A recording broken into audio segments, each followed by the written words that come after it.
తెలంగాణ ప్రభుత్వం తీసుకున్నటువంటి 42% రిజర్వేషన్లు అనేక ప్రామాణికమైనటువంటి చట్టపరమైన అంశాలు తీసుకొని ముందుకు పోతా ఉంటుంటే దీన్ని అడ్డుకునే ప్రయత్నం జరుగుతూ ఉంది.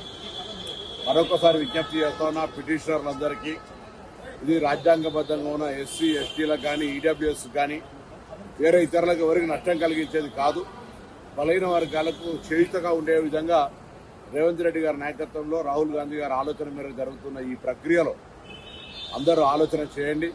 కొంతమంది వ్యక్తిగతంగా రెడ్డి జాగృతి పేరు మీద వేస్తున్నప్పటికీ మిగతా అందరికీ సంబంధం ఉన్నటువంటి మాట కాదు. ఇది గ్రామీణ ప్రాంతాల్లో కల్మషం కలిగేటువంటి పరిస్థితులలో బలహీన వర్గాలకు అండగా ఉండాల్సినటువంటి పెద్దలందరూ కూడా సపోర్టుగా ఉండేటువంటి ప్రయత్నం చేయమని సందర్భంగా విజ్ఞప్తి చేస్తాను.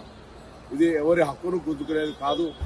ఇది రాజ్యాంగంలో ఎస్సీ ఎస్టీలకు ఉన్న మాదిరిగా బీసీలకు కూడా హక్కు రావాలని కోరుతున్న సందర్భంలో అన్ని రాజకీయ పార్టీలు కూడా ఇందుకు మద్దతు ఇచ్చినాయి.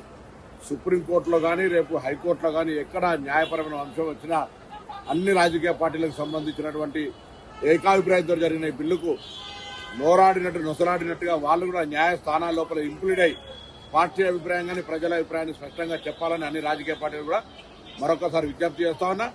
ఇది పైన పటారం లోన లొటారం అన్నట్టుగా మీదికి మాత్రం సపోర్ట్ చేస్తున్నటువంటి విధానం కాకుండా పిటిషనర్ల పైన కొంత విజ్ఞప్తి చేసి కానీ మీ పార్టీ పరమైన అభిప్రాయం న్యాయస్థానాలకు చెప్పి కానీ ఈ అంశంపై స్పష్టత చేయాలని కూడా సందర్భంగా కోరుతూ ఢిల్లీకి ముఖ్యమంత్రి గారి సూచనల మేరకు, పిసిసి అధ్యక్షుల సూచన మేరకు, అదేవిధంగా ఏఐసిసి కార్యదర్శి మీనాక్షి నటరాజన్ గారి సూచనల మేరకు ఉప ముఖ్యమంత్రి గారు, నేను, శ్రీహరి గారు ఇంకా కొంతమంది ప్రజలు వెళ్తా ఉన్నాం.